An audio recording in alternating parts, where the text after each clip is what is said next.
Hello दोस्तों। जैसे कि आप लोग जानते हैं कि नीट का जो एग्ज़ाम है वो 17 जुलाई को फिक्स हुआ है।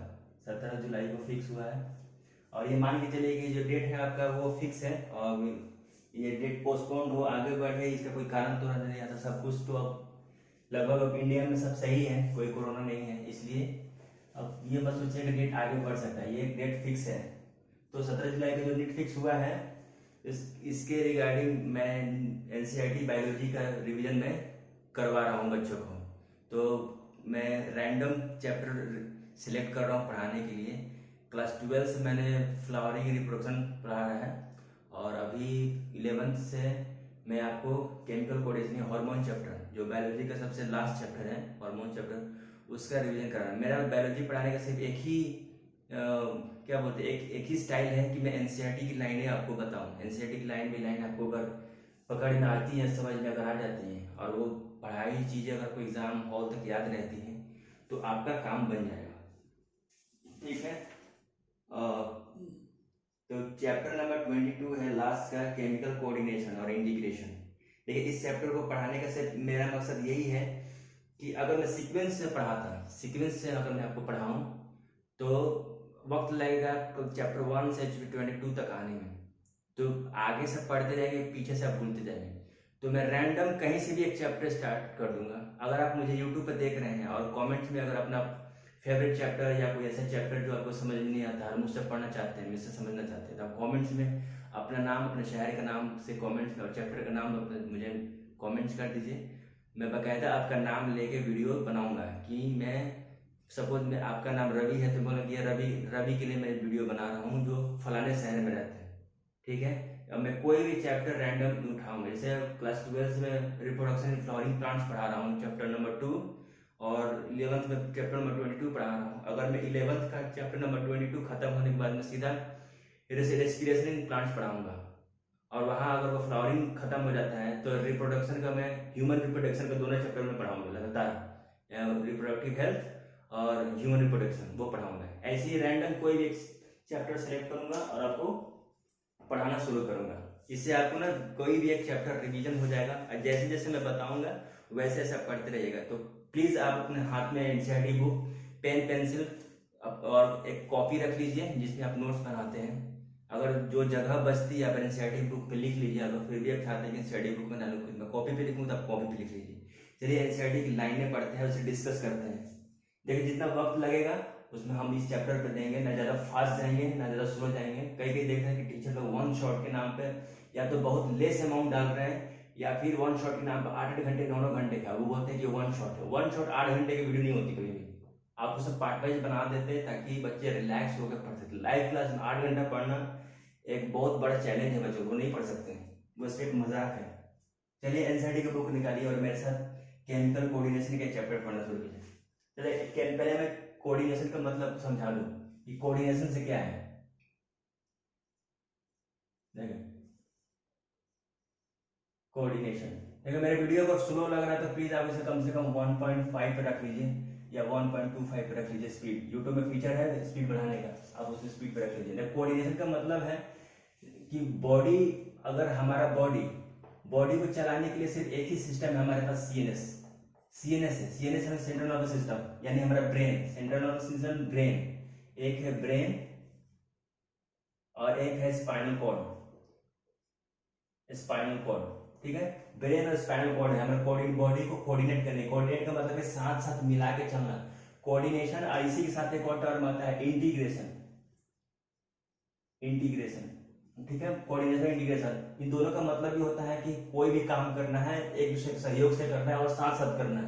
तो हमारे बॉडी का फंक्शन जो ब्रेन और स्पाइनल कॉर्ड है वो हमारे बॉडी को, जैसे हमारा हाथ हिलाना है तो ब्रेन ने सिग्नल देगा हमारे हम मसल्स को, तो हमारा हाथ हिलता है, पैर हिलता है। जो भी स्टेटेड मसल वाले हैं जो हमारे खुद से कंट्रोल कर सकते हैं वो सिर्फ हिलेंगे। कुछ भी हिला लीजिए, हाथ, पैर, ये आपका नेक, आपका शोल्डर, चेस्ट, एब्डोमेन, सब कुछ जो स्टेटेड मसल से बना होगा वो सब कुछ हिलेगा जिससे आपका कंट्रोल हो, जिसे वॉलंटरी मसल्स कहते हैं। और जो इनवॉलंटरी मसल है वो आप कंट्रोल नहीं कर सकते। तो इसका मतलब ये थोड़ी है कि वहां पे सीनस कंट्रोल नहीं है, सीनस कंट्रोल है, लेकिन एक और रास्ता है। तो ब्रेन और स्पाइनल कॉर्ड का बस इतना ही कहना है कि ये ज्यादा वो हर जगह मौजूद नहीं है। एनसीईआरटी में एक लाइन है, आपको पढ़ के बताऊंगा कि ब्रेन और स्पाइनल कॉर्ड से जो, जैसे कि आपका ब्रेन है, जैसे आपका ब्रेन है और ये आपका स्पाइनल कॉर्ड है, ये आपका स्पाइनल कॉर्ड है, ठीक है, ये ब्रेन है, स्पाइनल कॉर्ड है। तो ये ब्रेन और स्पाइनल कॉर्ड के जो भी न्यूरॉन्स निकलती हैं, जो भी न्यूरॉन्स निकलती, वो हर जगह एकदम point to point, cell to cell connect नहीं है, सेल टू सेल कनेक्ट नहीं है।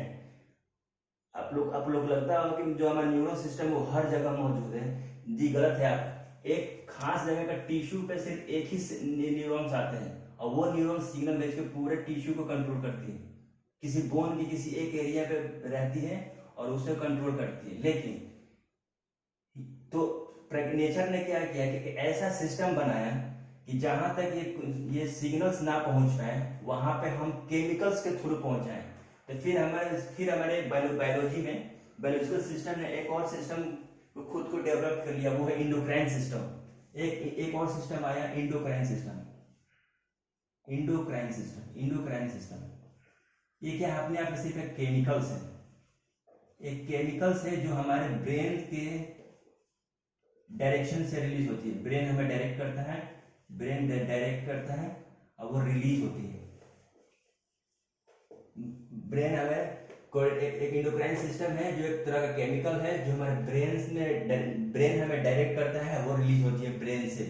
या तो ब्रेन रिलीज करे या फिर ब्रेन उस ऑर्गन को एक डायरेक्ट करता है, अब उसे बताता है कि तुम्हारी इस हार्मोन्स की ये केमिकल की जरूरत है, तुम इसे रिलीज करो। तो जहां जैसा पहुंचे ना आपको कि जहां एक सीरियल प्रोग्राम आता था हम लोग बचपन में, शाहरुख खान की फिल्म था कि जहां ना पहुंचे पशु पक्षी वहां पहुंचे आनंद बख्शी।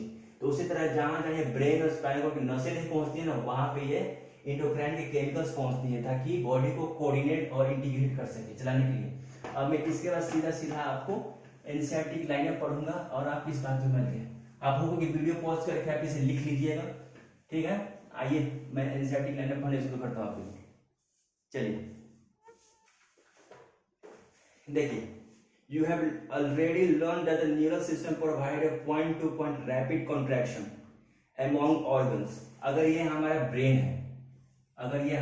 है, तो ब्रेन से जो स्पाइनल कॉर्ड निकलती है और उस स्पाइनल कॉर्ड से या तो सीएनएस से न्यूरॉन्स निकला हो, ठीक है, सीएनएस से हमारे ब्रेन से निकला हो। जैसे सीएनएस के दो पार्ट है, सीएनएस का दो पार्ट है, एक है ब्रेन, ठीक है, एक है स्पाइनल कॉर्ड।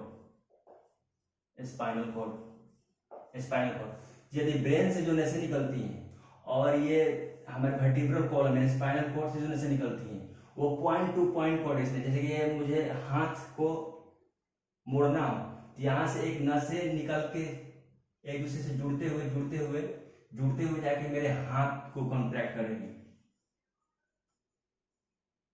ये हाथ को कॉन्ट्रैक्ट करेगी। इसको कहते हैं point to point rapid protection. अच्छा, ये रैपिड के साथ साथ ना ज्यादा देर तक रुकता नहीं है, ये बहुत ही स्लो टाइम के लिए होता है। You have already learned that the neural system provide point to point rapid connection among the organs। तो हमारे बॉडी में जितने organs, जैसे हमें लीवर के पास पहुंचाना हो सूचना, या फिर हमारे पेनक्रियास के पास, इंटेस्टाइन के पास, हैंड के पास, लेग के पास, थाई के पास, कहीं भी पहुंचाना होता है, पॉइंट टू पॉइंट एक कनेक्शन जुड़ा हुआ न्यूरॉन्स का। The neural coordination is fast but shortly. Fast तो है, सेंट्रल सिस्टम से जो भी सिग्नल्स जाती है वो बहुत ही फास्ट होती है, लेकिन शॉर्ट लिव की होती है। शॉर्ट लिव करने का मतलब क्या हुआ, जैसे मुझे एक कॉमन एग्जांपल हाथ वाला, जैसे मुझे एक बोतल को पानी उठाना था तो ब्रेन ने मुझे इन्फॉर्म किया कि बोतल को पानी उठाना, फिर से रख देना, मतलब क्विक निकला सिग्नल, पानी उठाया फिर रख दिया, लेकिन ज्यादा देर तक नहीं रहा। लेकिन अगर यही हॉर्मोन्स होते हैं तो फिर हॉर्मोन्स मतलब ऐसे ही इस सिस्टम के बाद एक और सिस्टम जो बॉडी ने अडॉप्ट किया वो इंडोक्राइन सिस्टम, अगर वो केमिकल्स होता है तो सोचिए वो कैसे काम करता है। जैसे मुझे बोतल उठाना था तो शॉर्ट लिव था, लेकिन मुझे भूख लगी हो, चाहे कोई मुझे पसंद आया हो, तो वो फीलिंग्स तो लंबे समय तक रहना चाहिए ना। अगर मैंने किसी खूबसूरत लड़की को देखा या खूबसूरत एक आदमी को देखा, वो मुझे बहुत अच्छा लगा, सोचिए अगर थोड़ी देर के लिए वो इन्फॉर्मेशन मेरे ब्रेन ने सजेस्ट किया होता, तो मैं तुरंत देखकर फिर तुरंत उसे भूल जाता, उसकी यादें मेरे पास रहती नहीं। लेकिन अगर खूबसूरत कोई चेहरा मुझे याद है, कोई लड़की या कोई मर्द मुझे पसंद है, ठीक है, तो वो इन्फॉर्मेशन लंबे समय तक रहे। वो कैसे होगा? तो वो होगा एक केमिकल्स के थ्रू। वो केमिकल्स थ्रू होगा। वो केमिकल क्या है? हार्मोन्स है। और वो हार्मोन्स और कुछ नहीं है, एक तरह का प्रोटीन है मेरे भाई, प्रोटीन है वो, और कुछ नहीं है। ठीक है, ये समझ के आप लोग कि सीएनएस का है point to point rapid contraction होता है, जो शॉर्ट लिव का होता है। लेकिन हमारे बॉडी ने एक अडॉप्ट किया है, कोई भी लिविंग ऑर्गेनिज्म, उसने एक केमिकल सिस्टम अडॉप्ट किया जिसका नाम है एंडोक्राइन सिस्टम। और वो एंडोक्राइन जो हार्मोन्स की चलती है, वो हम क्या कहेंगे, जहां सीएनएस काम नहीं करता है वहां हार्मोन्स पहुंच के काम करते हैं। ठीक है, ये समझ गए? दो लाइन। अगला लाइन देखिए, as the nerve do not innervate all cells of the body. मैं वही बता रहा कि अगर नर्व फाइबर, जो भी नर्व फाइबर जो निकल रहे थे यहाँ से, अगर वो nerve fibre do not innervate मतलब अंदर तक, all cells of the body, हर एक सेल तक नहीं पहुंच पाते हैं, and cellular function need to be continuously regulated. जो सेल्स है, जो हमारे बॉडी में सेल्स है, बॉडी मान लो कि बॉडी में सेल्स है, बॉडी का एक टिश्यू लेयर है, एक टिश्यू लेयर है, ऐसा हर वक्त काम करना है, हर वक्त के लिए डायरेक्शन चाहिए, लेकिन ये नर्व है, ये पहुंच नहीं पा रहा है, ये यहीं तक रहेगा, यहाँ तक पहुंचे। इन लोगों को डायरेक्शन कौन दिखाएगा कि तुम्हें कैसे काम करना है? यहाँ पे कौन काम करेगा? तो वही हार्मोन्स काम करेंगे। यहाँ पे मिलेगा आपको कॉन्ट्री regulate. A special kind of coordination integration has to be provided। एक स्पेशल तरह का कोऑर्डिनेशन और इंटीग्रेशन सिस्टम, यानी मिलजुल कर साथ साथ काम करने वाला सिस्टम प्रोवाइड किया जाएगा। This function is carried out by hormones, और ये सिस्टम जो है वो हार्मोन्स के जरिए प्रोवाइड कराए जाएंगे। सुन समझ लीजिए, सीएनएस का वो कोई भी न्यूरॉन्स जहां हर वक्त मौजूद ना हो, वहां तक ना पहुंच पाए, उसके बाद का जो काम बचता है वो हार्मोन्स करते हैं। हार्मोन्स के द्वारा ही कोऑर्डिनेट किया जाता है, इसलिए हार्मोन्स बहुत जरूरी है। ठीक है, हार्मोन्स बहुत जरूरी है। The neural system and endocrine system jointly coordinate and regulate the physiological function of the body. तब तब तब ये सीएनएस यानी हमारे nervous system plus endocrine system,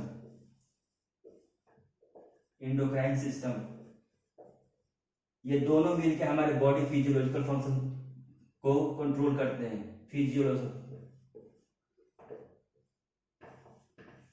physiological function, physical का फंक्शन को परस्यू करती है दोनों मिलके। ठीक है, तब हमारा एंडोक्राइन सिस्टम और सीएनएस सिस्टम इंफॉर्मेशन पहुंचाती है, जहां सीएनएस काम नहीं है वहां एंडोक्राइन काम करती है, और दोनों मिलकर हमारे बॉडी को फिजियोलॉजी को कंट्रोल करते हैं और फंक्शन करते हैं। इतना लाइन समझ गए? चलिए अगला लाइन देखिए, अगला लाइन क्या करें इसका, इंडोक्राइन ग्लैंड्स एंड हार्मोन। अब जैसे कि आप जानते हैं कि स्पाइनल कॉर्ड हमारे कहाँ है, एक ये ब्रेन है, और ब्रेन के पीछे का जो ये वर्टिब्रल कॉलम है ये स्पाइनल कॉर्ड है। इतना तुमको पता है कि ये यहाँ पे, लेकिन हार्मोन ऑर्गन्स कहाँ है, हार्मोन्स पैदा करने में ऑर्गन्स कहाँ है, उनसे कैसे कैसे हार्मोन्स निकलते हैं, अब उसके बारे में पढ़ना है। Endocrine glands and hormones. Endocrine gland lack ducts and hence called ductless gland. देखिए इस लाइन का मतलब समझिए, इंडोक्राइन ग्लैंड का अपना कोई डक्ट नहीं होता है। जैसे ये आपका रिवीजन क्लास है, आपने हार्मोन्स ग्लैंड्स का नाम सुन रखा होगा। जैसे ये पिट्यूटरी ग्लैंड है, ठीक है, जैसे ये पिट्यूटरी ग्लैंड है, ये हाइपोथैलेमस, ये पिट्यूटरी ग्लैंड है। तो जो पिट्यूटरी से जो हार्मोन्स निकलना चाहिए, पिट्यूटरी से हार्मोन्स जो निकलना चाहिए, और एग्जांपल दे समझा रहा हूँ, हार्मोन्स एक तरह के एक हार्मोन्स निकलता है PRL, prolactin hormone, prolactin hormones निकालते हैं। तो प्रोलैक्टिन का काम क्या है? हमारे मेमोरी ग्लैंड को डेवलप करने के लिए, टू डेवलप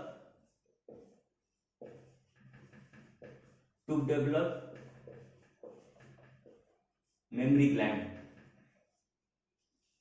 पिट्यूटरी ग्लैंड हमारे बोन में है, सिग्मॉइड बोन में है, और मेमोरी ग्लैंड हमारे कहाँ है? यहाँ है। तो यहाँ से यहाँ तक उसका खास एक अपना ट्यूब होना चाहिए ना हार्मोन्स पहुंचाने के लिए। हार्मोन्स पहुंचाने के लिए ट्यूब होना चाहिए ना, एक रास्ता बना चाहिए, लेकिन वो ट्यूब इसके पास है ही नहीं, इसके पास अपना डक्ट है ही नहीं। तो ये अपना हार्मोन्स पहुंचाने के लिए किसी की मदद लेगा कि इसका बनाया हुआ, इसका रिलीज किया हुआ हार्मोन्स वहां तक कैसे पहुंचेगा मेमोरी ग्लैंड तक? तो ये ब्लड वेसल्स का यूज करता है, ये अपना हार्मोन्स ब्लड वेसल्स में रिलीज करता है, अब ब्लड वेसल्स हमारे मेमोरी ग्लैंड तक पहुंचती है। तो इसीलिए कहते हैं कि इंडोक्राइन ग्लैंड का अपना कोई डक्ट नहीं है, अपना ना कोई रास्ता नहीं है, अपना कोई नहर नहीं है, ये अपना रिलीज किया हुआ केमिकल्स ब्लड वेसल्स में डालता है और ब्लड वेसल्स को बोलता है कि भाई अगर तू वहां तक जा रहा है तो मेरा मेमोरी ग्लैंड तक भी मेरा ये पीआरएल हार्मोन पहुंचा दे, वहां जरूरत है। इसलिए कहते हैं कि इंडोक्राइन ग्लैंड एक डक्टलेस ग्लैंड है, इसे खुद का अपना डक्ट नहीं होता। Endocrine gland lack ducts and hence are called ductless glands. Their secretions are called hormones, और जो इनसे सीक्रेट किया जा रहा है वो हार्मोन्स है। Classical definition of hormone as a chemical produced by the endocrine glands and released into the bloods and transported distantly located organ has a current scientific definition। देखिए इसका एक क्लासिकल डिफिनेशन बनाया गया है। कोई भी केमिकल है, अरे केमिकल है क्या, अगर हमारे बॉडी में तो अपने आप में एक बायोकेमिकल्स ही तो है, बायोकेमिकल है। ये ज्यादा से ज्यादा क्या बना होगा, या तो प्रोटीन का बना होगा, ये प्रोटीन का बना होगा, या फैट का बना होगा, या कार्बोहाइड्रेट का बना होगा, कार्बोहाइड्रेट का बना होगा, बाकी बाकी डेरिवेटिव्स का बना होगा। अगर यही तो मेन होती है बायोकेमिकल्स में, इससे ज्यादा कुछ होता नहीं है। लेकिन हार्मोन्स ने अपने आप को एक डेफिनेशन, क्लासिकल डेफिनेशन बनाया है, जो सारी दुनिया पृथ्वी पर हर इंसान को उस डेफिनेशन को मानना है। कौन सी डेफिनेशन है, मैं पढ़ रहा हूँ, ध्यान सुनिएगा। Hormones are non nutritive chemicals. Non nutritive का मतलब जैसे हमारे कार्बोहाइड्रेट है, कार्बोहाइड्रेट हमारे जो बॉडी में लेते हैं तो क्या है, अपने आप में कार्बोहाइड्रेट है, ठीक है, इसे डाइजेस्ट करके हमें एनर्जी मिलती है। लेकिन हार्मोन्स इस डिफिनेशन में फिट नहीं बैठता, बोलता है कि ये नॉन न्यूट्रिटिव है, हमें से एनर्जी से मतलब नहीं है, एनर्जी नहीं चाहिए हमें, वो कार्बोहाइड्रेट भी नहीं है। Which act as intercellular messenger, जो सेल टू सेल मैसेज पहुंचाने का काम करता है। सेल, ये एक सेल है, ये एक और सेल है, ये एक और सेल है, ये एक और सेल है, ये एक और सेल है, सेल टू सेल मैसेज पहुंचाने का। जैसे हमारा एक सेल है पिट्यूटरी सेल में, एक सेल है हमारे मेमोरी ग्लैंड पर, सेल टू सेल इंफॉर्मेशन पहुंचाने वाला। Non nutritive, cell to cell messenger पहुंचाने वाला, and are produce in trace amount, और जिसकी अमाउंट बहुत छोटी हो। तो इसमें तीन बातें निकली है, डिफिनेशन में तीन बातें निकली है। देखिए डेफिनेशन में तीन बातें निकली है। एक, जो नॉन न्यूट्रिटिव हो, नॉन न्यूट्रिटिव हो,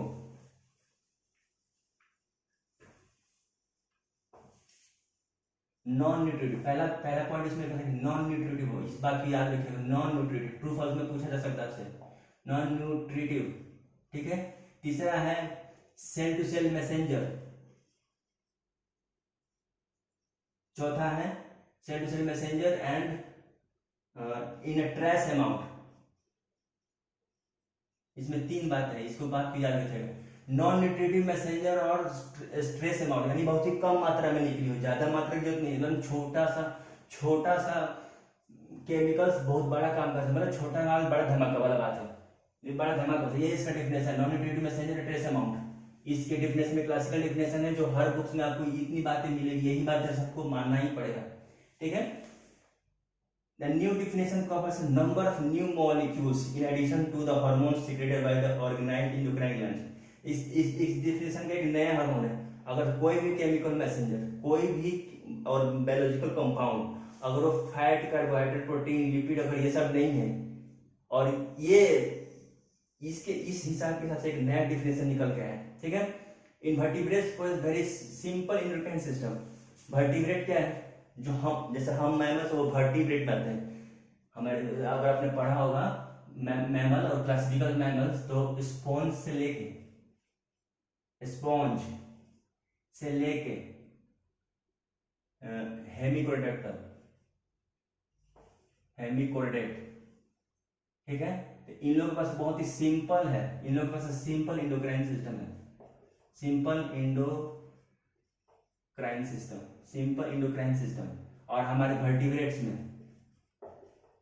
वर्टिब्रेट्स में है लार्ज और complex, large and complex.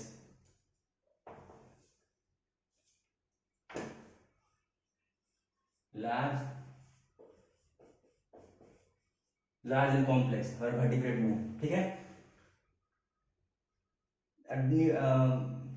But invertebrates pose very simple endocrine system. A few hormones, whereas a large number of chemicals act as a messenger, provide coordination in the vertebrate. Human endocrine system is described here. आइए उसको detail में describe करना शुरू करते हैं। देखिए इस page पे जाइए, पेज नंबर है आपका 332 और इसमें जो ह्यूमन का जो कार्टून बना है उसको ध्यान से देखिए।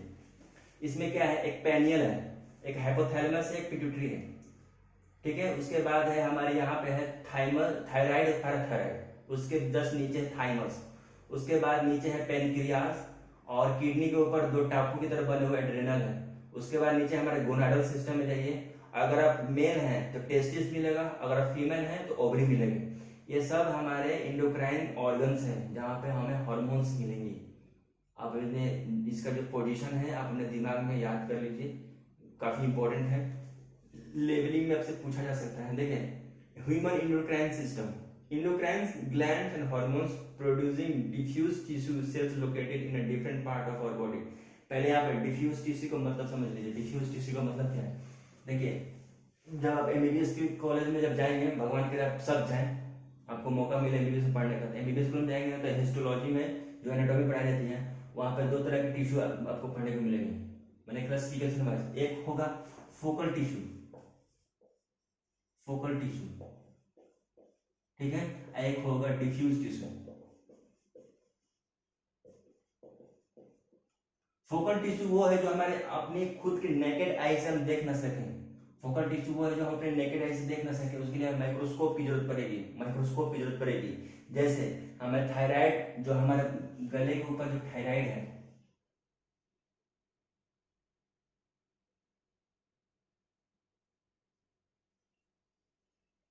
जो हमारे गले के पास जो थायराइड ग्लैंड है उस पर छोटा छोटा पैराथायराइड, ये तो इंडोक्राइन सिस्टम है ही। इसके बाद ये पैराथायराइड भी एक इंडोक्राइन सिस्टम है। तो ये आपको नंगी आंखों से दिखेंगे, इसके लिए आपको माइक्रोस्कोप लगाना पड़ेगा। तो जो माइक्रोस्कोप के मदद से हम उस ऑर्गन्स को देखेंगे ना, उसको फोकल टिश्यू कहेंगे। और जो हमारे बॉडी को कट करते, चीरा करते हैं, बॉडी को काटते हैं, अगर जो ऑर्गन दिख जाए उसे डिफ्यूज टिश्यू कहते हैं। वैसा टिश्यू या वैसा ऑर्गन जो हमें सिर्फ दिख जाए आंखों से, उसे डिफ्यूज टिश्यू कहते हैं, और जो ना देखे उसे फोकल टिश्यू कहते हैं, ठीक है। इस लाइन का ये मतलब हुआ। उसके बाद देखिए located in a different part of our body constitute endocrine system, pituitary, pineal, thyroid, adrenal, pancreas, parathyroid, thymus and gland। इन सारे का लिस्ट बनाइए। चलिए एक लिस्ट बनाते हैं इन सब कितने हमारे हार्मोन्स हैं और पढ़ेंगे। लेकिन ऐसे तो लिखने की जरूरत नहीं है, लेकिन आप अपने हाथों से जब लिखेंगे ना कॉपी पे, तो फटाफट आपको याद हो जाएगा कि कितने तरह के हमारे पास इंडोक्राइन ग्लैंड्स हैं। चलिए मैं आप लिख रहा हूँ, आप भी कॉपी पे या पेन पे बगल में लिखिए। पहला है पिट्यूटरी,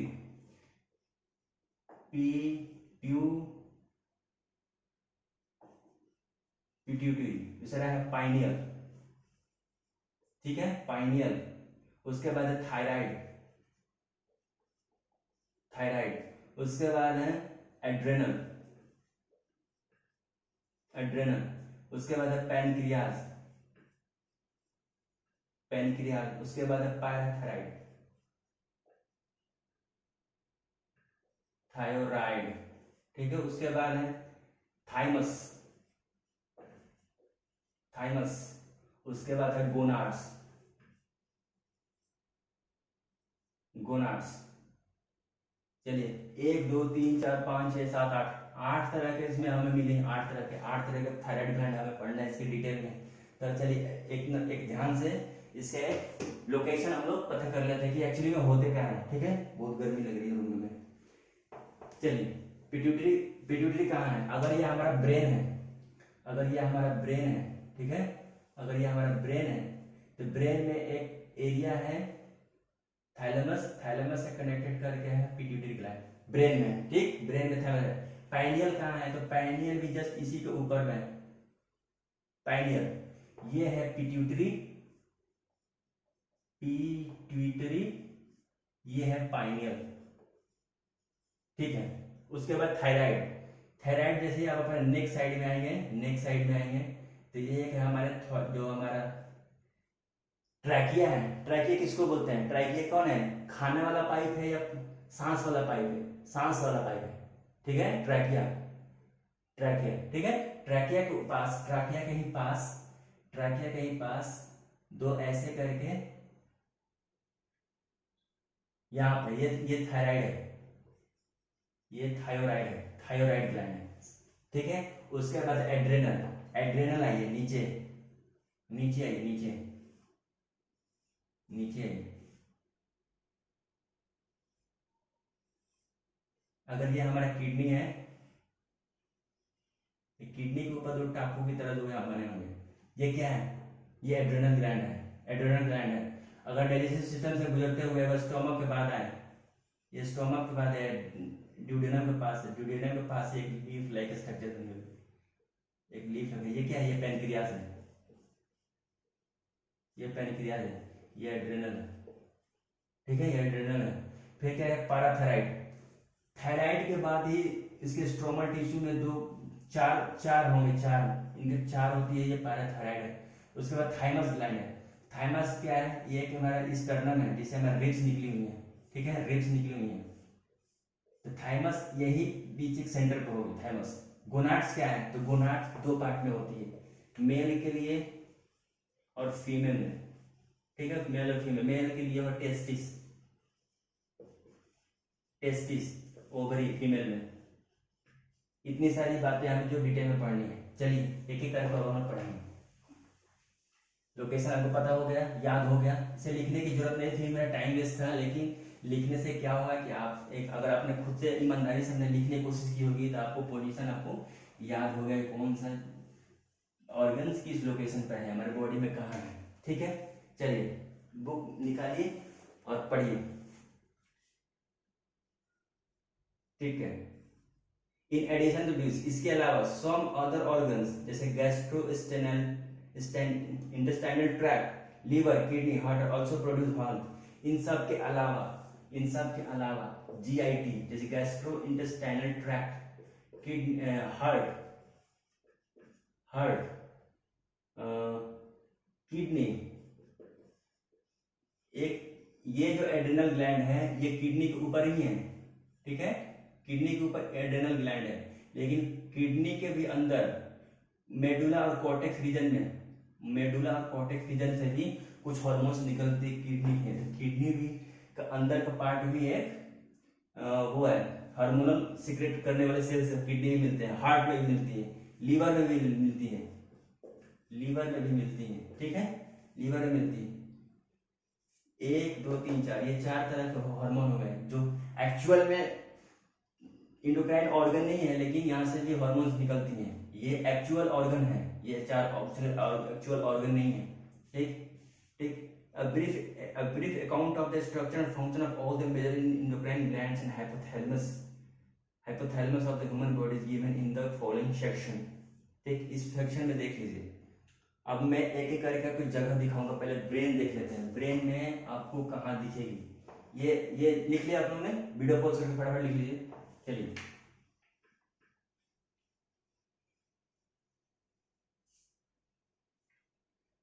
चलिए हाइपोथैलेमस के बारे में जान लें। देखिए पहले हाइपोथैलेमस है कहाँ, हाइपोथैलेमस पहले होता क्या है पहले ये जान लीजिए। देखिए जो हमारा ये ब्रेन है, जो हमारा ये ब्रेन है, जो हमारा ये ब्रेन है, ये ब्रेन के ना 3 हिस्से हैं। ये है फोर ब्रेन, ठीक है, ये फोर ब्रेन है, यहाँ को बोलते हैं ये फोर ब्रेन है, ठीक है। यहां से यहां तक का पार्ट को मिड ब्रेन कहते हैं, और ये जो रीजन है ये हिंड ब्रेन है, हिंड ब्रेन है। Fore brain, mid brain, hind brain. अब फोर ब्रेन जो है, फोर ब्रेन जो है इसके दो से हैं, डायनसेफेलॉन और टेलेनसेफेलॉन, टेलेनसेफेलॉन। फोर ब्रेन के 2 पार्ट है, फोर ब्रेन में 2 पार्ट है, दोनों अपर पार्ट है, डाइसेफेलॉन भी है, टेलेनसेफेलॉन भी, ठीक है। ये और इसी में डाइसेफेलॉन, टेलेनसेफेलॉन, जबकि मिड ब्रेन जो है, मिड ब्रेन, आप लिखते हैं मिड ब्रेन, मिड ब्रेन का एक पार्ट है, उसको कहते हैं मेसेंसेफेलम। मेसेंसेफेलम, मेसेंसेफेलम, ठीक है, मेसेंसेफेलम, मेसेंसेफेलम। और हिंड ब्रेन, और ये एक नंबर, ये 2 नंबर, और तीसरा नंबर है हिंड ब्रेन, यानी पीछे का, हिंड का मतलब होता है पीछे, हिंड ब्रेन। हिंड ब्रेन में है 2,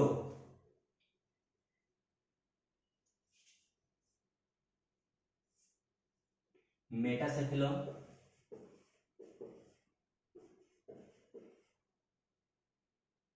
मेटेनसेफेलम और डायनसेफेलम, माइलेनसेफेलम, सॉरी, माइलेनसेफेलम, माइलेनसेफेलम लिख लीजिए, मैं फिर से बोल रहा हूँ। 4 ब्रेन का 2 हिस्सा है, 4 ब्रेन में डायसेफेलम, टेट्रासेफेलम, मिड ब्रेन, ये area mid brain, mid brain जिसके 2 हिस्से हैं, मेसेंसेफेलम, और हिंड ब्रेन तीसरा नंबर में है, जो मेटासेफेलम और माइलेनसेफेलम, ये 3 हिस्से हैं। उसी में थैलेमस कहाँ मिलेगा हमें, थैलेमस, तो थैलेमस हमारा यहाँ है, इसके पास, इस रूफ के पास है, थैलेमस हमारा इस रूफ के पास है, इसके पास है हमारा थैलेमस, इसके पास है हमारा थैलेमस और हाइपोथैलेमस। थैलेमस, हाइपोथैलेमस, हमें हाइपोथैलेमस के बारे में पढ़ना है, हाइपोथैलेमस के बारे में पढ़ना है। और ये सबसे यकीन मानिए ये मास्टर ग्लैंड है, यही मास्टर ग्लैंड है हमारे ब्रेन में, मास्टर ग्लैंड, मास्टर ग्लैंड है, मास्टर ऑर्गन कह लीजिए इसे, मास्टर है, या हमारी आत्मा भी कह लीजिए, हमारे शरीर का यही आत्मा है, आत्मा, शरीर का आत्मा यही है, हाइपोथैलेमस, हाइपोथैलेमस, ठीक है। चलिए ये मैं से निकाल रहा हूं,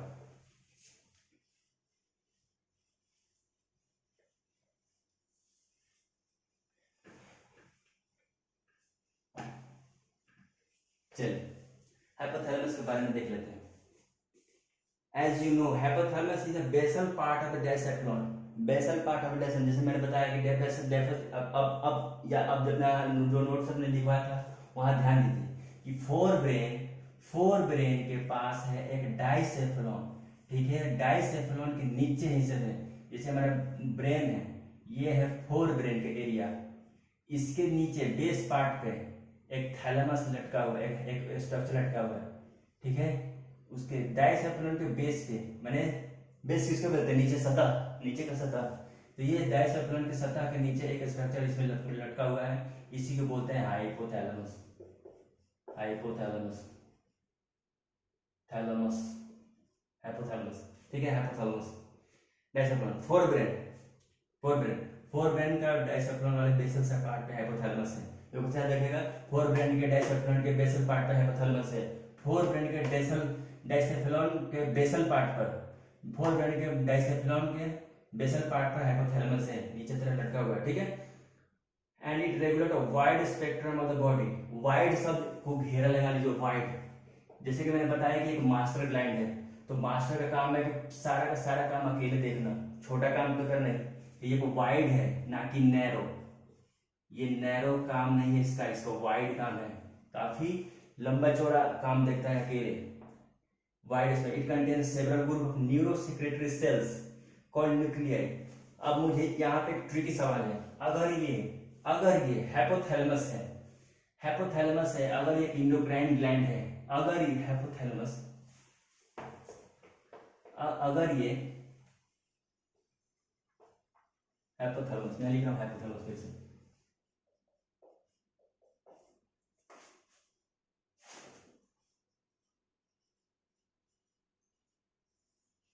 अगर ये हाइपोथैलेमस एक टिश्यू वाला ऑर्गन है, एक टिश्यू वाला ऑर्गन है, सबके पास टिश्यू है, फिर इसके अंदर से एक हार्मोन्स रिलीज हो रही है, ठीक है, एक हार्मोन्स रिलीज हो रही है, हार्मोन्स रिलीज हो रही है, हार्मोन्स रिलीज हो रही है, तो इसको हम लोग न्यूरोसेक्रेटरी सेल्स क्यों कह रहे हैं, न्यूरोसेक्रेटरी सेल्स क्यों कह रहे हैं, हमें तो इसको कुछ और कहना चाहिए ना, इसलिए हमें ऑर्गेनिक कहना चाहिए था, और हम एक लिक्विड पार्ट बोलना चाहिए था, कोई टिश्यू वाला पार्ट बोलना चाहिए था, कोई सेल बोलना चाहिए, न्यूरोसेक्रेटरी सेल की न्यूरो से निकलती है।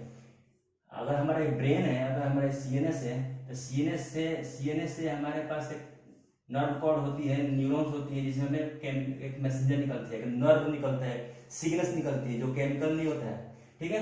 एक सिग्नल, एक इलेक्ट्रिकल पल्स सिग्नल निकलती है। इसको भी इलेक्ट्रिकल पल्स ये क्यों कह रहा है, न्यूरोट्रांसमीटर सेल्स क्यों कह रहा है, न्यूरोसेक्रेटरी सेल्स, वो इसलिए कह रहा है कि हाइपोथैलेमस जहां से जुड़ा होता है ना, उसके बाद से दो और ऑर्गन्स जुड़े होते हैं जिसको कहते हैं पिट्यूटरी, ठीक है, पिट्यूटरी। और पिट्यूटरी से जो सिग्नल्स निकलती है ना, वो हाइपोथैलेमस के पास आती है। मैं दोबारा से चर्चा कर रहा हूँ। जैसे मान लीजिए ये हाइपोथैलेमस है, और हाइपोथैलेमस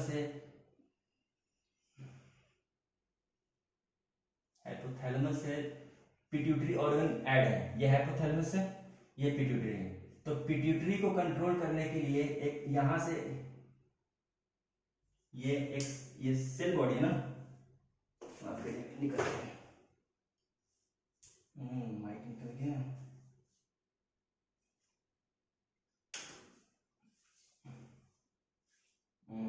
माइक निकल गया, क्लास डिस्टर्ब कर दिया, 2 मिनट।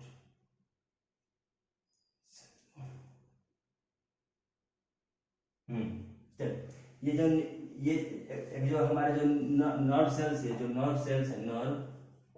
नर्व सेल्स है, वो क्या है, एक सेल बॉडी होता है,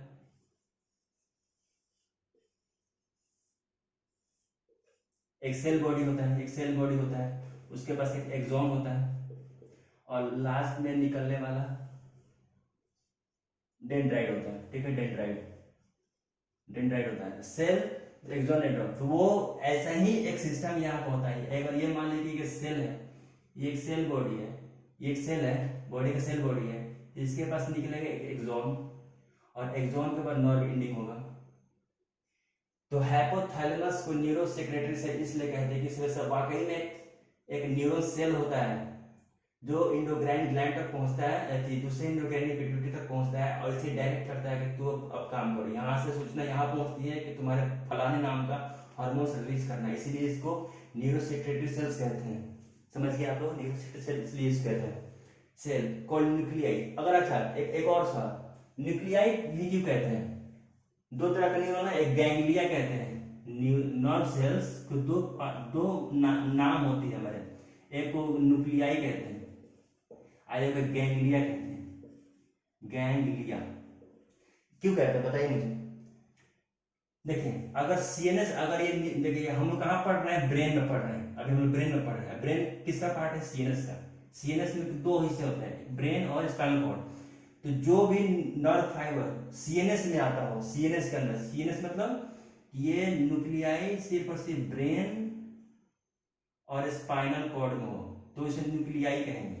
अगर ये पीएनएस में हो, पेरिफेरल नर्वस सिस्टम, मैंने सिंपैथेटिक, पैरासिम्पैथेटिक और ऑटोनॉमस, वहां पे अगर न्यूरॉन्स पाए जाए तो उसे गैंग्लिया कहेंगे।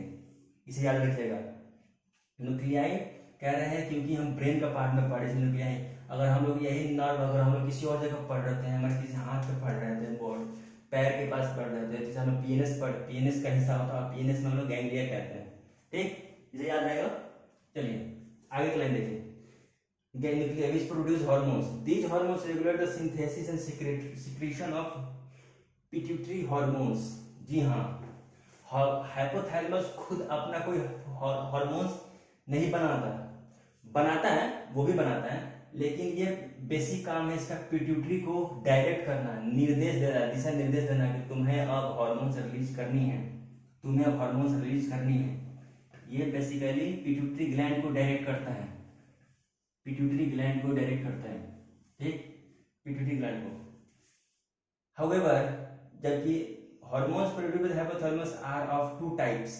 जो हाइपोथैलेमस से जो हार्मोन्स रिलीज होती हैं, produced by the hypothalamus are two types, the releasing hormones which stimulate the secretion of pituitary hormones, ठीक है, पिट्यूटरी हार्मोन्स। हाइपोथैलेमस से दो तरह का रिलीज होती है।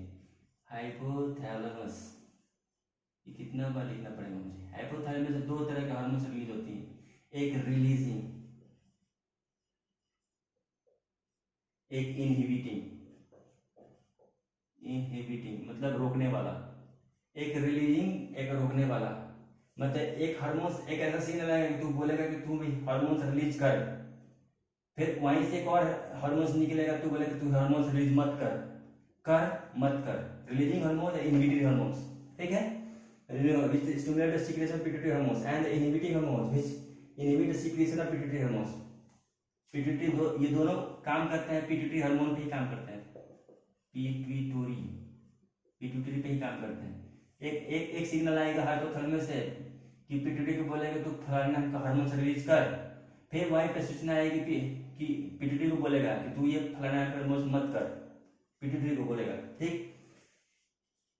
For example hypothalamic hormones called gonadotrophin release hormones, gonadotrophin releasing hormones stimulate the pituitary synthesis and release gonadotrophin, gonadotrophin देखिए यहाँ से hypothalamus से gonadotrophin GnRH gonadotrophin releasing hormone, ठीक है, gonadotrophin releasing hormone निकलेगी, आप पिट्यूटरी को बोलेंगे तो gonadotrophin release hormone करो, gonadotrophin रिलीज करो, ठीक है, वो एक example. On the other hand somatostatin from the hypothalamus inhibit release of growth hormone, फिर यहाँ से एक सिग्नल आएगा हाइपोथैलेमस से सोमैटोस्टैटिन नाम के, सोमैटो का मतलब होता है सेल, बाहरी का सेल, सोमैटोस्टैटिन कि बोलेगा कि तू ग्रोथ हार्मोन का रिलीज मत कर, सोमैटोस्टैटिन और गोनाडिन ये दोनों एक दूसरे के एंटागोनिस्टिक है, ठीक है, ये दोनों एंटागोनिस्टिक है।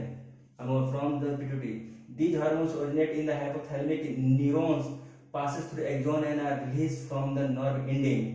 देखिए कौन सा, ये GnR है गोनाडोट्रोफिन रिलीज हार्मोन, सोमैटोस्टैटिन, ये बनती है हाइपोथैलेमस में, ठीक है, हाइपोथैलेमस में बनती हैं और उनके सेल बॉडी से एक्सॉन के थ्रू आती है पिट्यूटरी के एरिया में, और पिट्यूटरी के नर्व एंडिंग से रिलीज होके पिट्यूटरी ग्लैंड में रिलीज हो जाती है। हाइपोथैलेमस से बना उसके एक्सॉन के रास्ते आया पिट्यूटरी में आया, अब पिट्यूटरी को में ये डायरेक्ट करती है कि तुम्हें रिलीज करना है या नहीं करना है। ये दोनों हार्मोन हाइपोथैलेमस में बनती है, एक्सॉन के जरिए पिट्यूटरी तक पहुंचती है, नर्व एंडिंग से इसमें निकल जाती है, इसी में आ जाती है, नर्व एंडिंग से इसके अंदर आ जाती है। इस लाइन का मतलब ये हुआ, ठीक है। These hormones reach the pituitary through a portal circulatory system। देखो पोर्टल सर्कुलेटरी सिस्टम क्या है कि ऐसा सिस्टम जो हमारे हार्ट के पास ना जाना पड़े, एक डायरेक्ट बाईपास हो। हम जो भी खाना खाएंगे ना तो पेट में डाइजेस्ट होगा, डाइजेस्ट करने के बाद जो भी न्यूट्रिएंट्स होगा हमारे ब्लड वेसल्स में जाएंगे, अब ब्लड वेसल चक्कर लगा के हार्ट तक आएंगे और हार्ट प्रेशर कर करके उस एरिया में पहुंचाएगा जहां जरूरत हो। लेकिन यहाँ पे हार्ट की जरूरत नहीं है, एक डायरेक्ट बाईपास है, एक नर्व एंडिंग है ब्लड वेसल्स का, वो पोर्टल सर्कुलेटरी सिस्टम कहते हैं इसको, पोर्टल सर्कुलेटरी। मोटा मोटी आप देखिए कि हार्ट की जरूरत नहीं है पहुंचाने के लिए, डायरेक्ट बाईपास करके हम पहुंचाएं। सोचिए अगर यहाँ से हार्मोन निकलता पहले कि एक वेन में जाता, फिर वेन घूमता हुआ पहले हार्ट में जाता, फिर हार्ट से होता हुआ तब यहाँ तक पहुंचता, काफी ना लंबा रास्ता हो जाता। फिर जो सूचना हमारे यहाँ तक पहुंचनी थी, क्विक पहुंचनी थी इन्फॉर्मेशन, वो तो पहुंच नहीं पाती, इसलिए पोर्टल सिस्टम में डायरेक्ट इन्फॉर्मेशन पहुंचाने के लिए, ठीक है, ठीक, चलिए।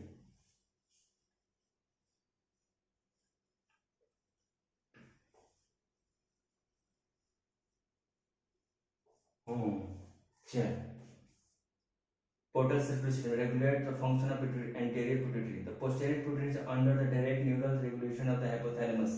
ये लास्ट का जो लाइन है थोड़ा बहुत इंपॉर्टेंट है, फिर से आपको इस लाइन को समझाने की कोशिश करता हूँ।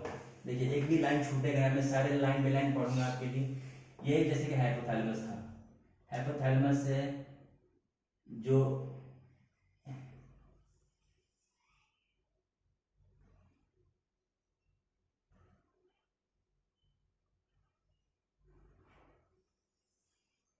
ठीक है, देखने में बनाना दो है, इसमें दो पिट्यूटरी ग्लैंड है, तो इसको बोलते हैं एंटेरियर पिट्यूटरी, इसको कहते हैं posterior pituitary, anterior posterior pituitary. तो इसमें क्या था, एंटेरियर पोस्टीरियर का था कि इसके पास न सिर्फ एक सिग्नल्स आते थे, ठीक है, सिग्नल्स वो नर्व फाइबर इसमें डायरेक्ट करके यहाँ पे बनाने का काम होता था किसी इंफॉर्मेशन यहाँ से पहुँचता था वो नर्व फाइबर से इसमें आता था।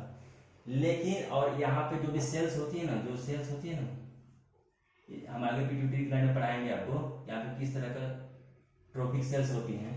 तो हाइपोथैलेमस से एक इंफॉर्मेशन आया न्यूरोसेक्रेटरी सेल्स के जरिए कि तुम पिट्यूटरी में अब हो फलाने नाम के, जैसे हमारे प्रोलैक्टिन रिलीज हार्मोन है, prolactin PRL, prolactin hormone release करना है,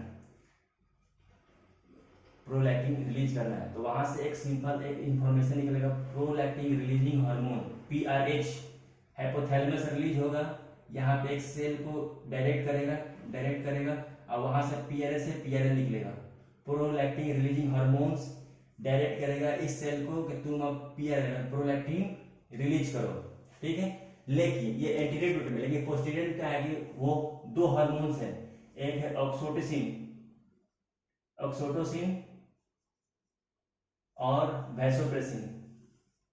वैसोप्रेसिन। ये क्या है कि पिट्यूटरी हमें बनता ही नहीं है, यहाँ पे बनता है हाइपोथैलेमस पास खुद बनता है और अपने ट्यूब के जरिए, अब एक सेल्स के जरिए यहाँ पे वो पहुंचा देता है। अब यहाँ से तू निकाल, तो बोला कि तू भाई मत बना, तेरे बस की बात नहीं है, हम खुद बना लेते हैं और तू बस अपने पास स्टोर करना, अब जरूरत हो तो वहां से तू रिलीज कर देना ब्लड वेसल्स में, तू यहाँ से रिलीज कर देना ब्लड वेसल्स में, ठीक है, ब्लड वेसल में रिलीज करना, तू मत बना, हम ही बना देते तेरे बदले में। किसको बोल रहा है? पोस्टीरियर को, तू भाई मत बना, हम ही तेरे बदले में बना देते हैं और तू बस इसे रख ले और जब जरूरत हो ब्लड वेसल से तू पहुंचा देना, यही बात है।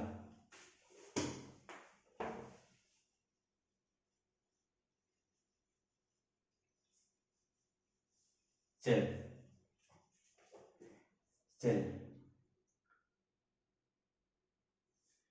एक पेज खत्म हो गया, हमारा 225 पेज हो गया।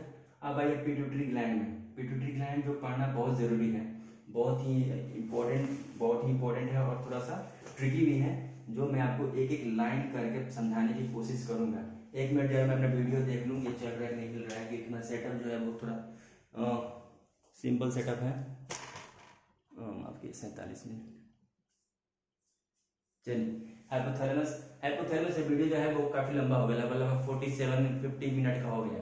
तो मैं इस लेक्चर को यहीं पे काट रहा हूँ, फिर तुरंत मैं लेक्चर शुरू करूंगा। जो सेकंड लेक्चर होगा उसमें पिट्यूटरी और एनसीईआरटी बुक हम साथ में चलेंगे, पिट्यूटरी, पाइनियल ग्लैंड और थायराइड ग्लैंड, ये 3 टॉपिक हम उसमें डिस्कस कर लेंगे, 3 टॉपिक। तो लेक्चर 1 घंटे का हो गया। आप मेरा बात मानिए, ये टॉपिक पढ़ना बहुत जरूरी है। आप कम से कम प्लीज एनसीईआरटी के ऊपर कहीं बॉक्स बना लीजिए, ऐसे बॉक्स बना लीजिए और उसमें 10 बार लिख दीजिए, 1 2 3 4 5 6 7 8 9 10 बार। आपने जो मैंने पढ़ा है प्लीज पढ़ते जाइए, एक एक टिक मारते जाइए। पहले कम से कम इसे 10 बार पढ़िए, उस चैप्टर को 10 बार पढ़िए, जितना मैं पढ़ा है उसे 10 बार पढ़िए, एक एक लाइन पढ़िए, तब जाकर को याद रहेगा। अगर 10 बार पढ़ लेते हैं और 10 बार पढ़ने के बाद कुछ ऑब्जेक्टिव बुक को सॉल्व कर लेते हैं,